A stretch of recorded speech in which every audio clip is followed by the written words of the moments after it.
Welcome, curious minds, and especially to you, our listener, who sent in this really fascinating stack of sources on senior care. Today, we're taking a deep dive into something that's clearly important to you, the senior care industry, and specifically looking at it through the lens of franchise ownership. We've got quite a range here, market analyses, insights from specific brands, a whole picture, our mission today, to really unpack why this senior care space seems to offer such a compelling and honestly a deeply rewarding path for anyone thinking about buying a franchise. Yeah, fascinating, isn't it? The data just points so clearly to this huge societal shift. It's creating this incredibly robust, growing demand for these kinds of services. We'll dig into the demographics driving it, the different kinds of business models out there, and also the support systems that make franchising here so appealing. Right. So if you're looking to build something meaningful, a business with real purpose that also performs well financially, what does this all mean for you? Let's get into it. Okay, let's start big picture. Why senior care? Why now? The sources you shared lay out a pretty clear demographic story. If you look at the broader context, it's really a demographic wave. Think about it, somewhere between 8,000 and 10,000 people are turning 65 every single day in the U.S. One of your sources, the Senior Care Industry Snapshot, even projects that by 2030 we're looking at 71 million Americans aged 65 plus. That's 20% of the population. And what's really striking, especially for long-term care needs, is the 85-plus group, that cohort, expected to double by 2040. Double. Wow, that's a massive, predictable surge in need. And it's not just sheer numbers, is it? The sources keep highlighting how people want to age. Something like 90%, a huge majority, want to stay home if they can. Exactly. And that preference directly shapes the market response. It raises the question, how is the industry meeting that demand? Home care spending alone is projected to hit over $186 billion by 2027, U.S. home care revenue, looking like it'll exceed $107 billion in 2025. And globally, the home health care market, valued around $416 billion in 2024, is forecast to reach nearly $748 billion by 2030. That's a compound annual growth rate of over 10%.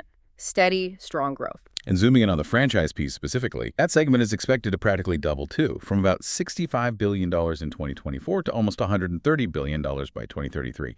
That sounds like an incredibly solid, expanding runway for franchise owners. Absolutely. And a key point your sources make, Comfort Care mentioned this too, is that care is a need, not a want, not a luxury. Think about it.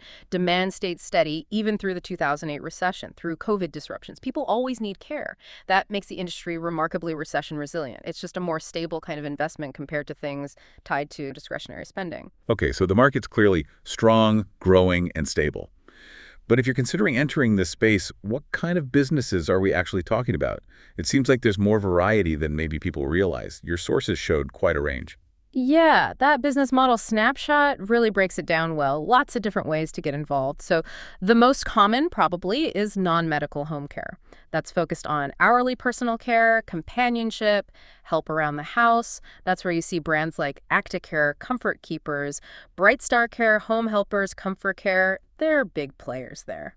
Can you give us a feel for the specific things they do, the day-to-day services? Sure. So ActiCare, for example, offers personal care, but also specialized memory care for Alzheimer's and dementia, companion services, even hospice support and respite care for families. And what's interesting about them is they've branched out childcare, special needs care, even pet care, shows some versatility. Home Helpers has this bundled approach, their Cared For program. It combines personal care with things like 24-hour monitoring, wellness calls, meal planning. Pretty comprehensive. Comfort Keepers really emphasizes helping seniors stay independent and maintain dignity at home. You know, that idea that home is best. Okay, so that's the direct in-home help. What else is out there in this ecosystem? What other needs are being met? Another big area is home modification and mobility. This is crucial for that aging in place goal. You've got companies like AmRamp, Mobility City, Next Day Access. AmRamp does ramps, modular, portable stair lifts, pool lifts, bathroom safety stuff, making homes safer and more accessible. Mobility City focuses on equipment, wheelchairs, scooters, hospital beds, and they do technician house calls, which is pretty handy. Next Day Access also does ramps, lifts, grab bars, all about improving mobility and access. That seems absolutely vital for keeping people independent in their own homes for longer. Really practical solutions. What about folks who might need a bit more structure or maybe help navigating the options for different living arrangements? That's where placement and referral services fit in. These are often lower overhead businesses, very relationship focused. Brands like assisted living locators or senior care authority, they guide families through finding the right senior living options, elder care consulting, advocacy. And often it's no cost to the family because the care providers cover their fees. It's a helpful service. And then you have something really specialized like Legato Living. They're unique, the only residential assisted living franchise focused exclusively on dementia care. They offer a real home-like setting, aiming to reduce anxiety. It's described as providing both human and financial rewards. It's amazing how many different angles there are to contribute, so many ways to meet different needs.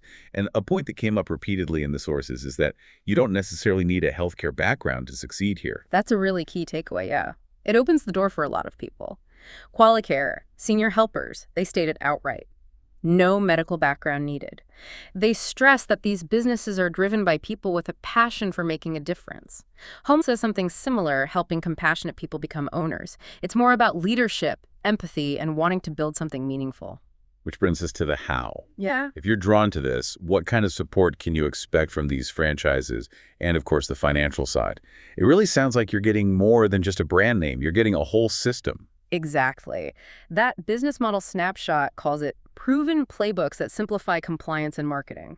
That support structure is a huge theme across the board. Can you give some specific examples? What does that support actually look like day to day for a franchisee? Training is usually extensive. Initial immersion, on-site help, ongoing education. Executive Home Care has 247 online modules, for instance. Very flexible. Brightstar Care emphasizes their strong brand recognition and marketing support, helping you get noticed from day one.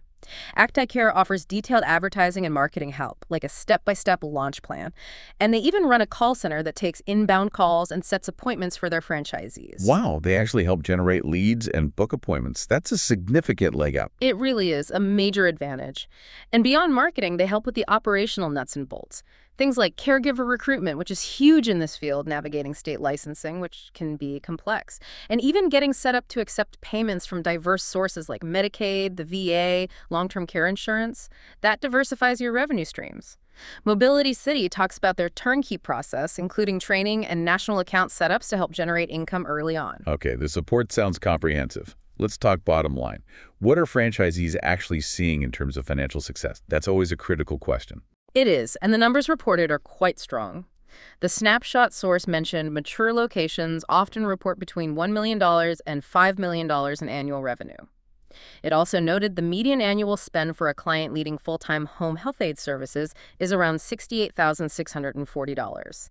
That indicates a high client lifetime value.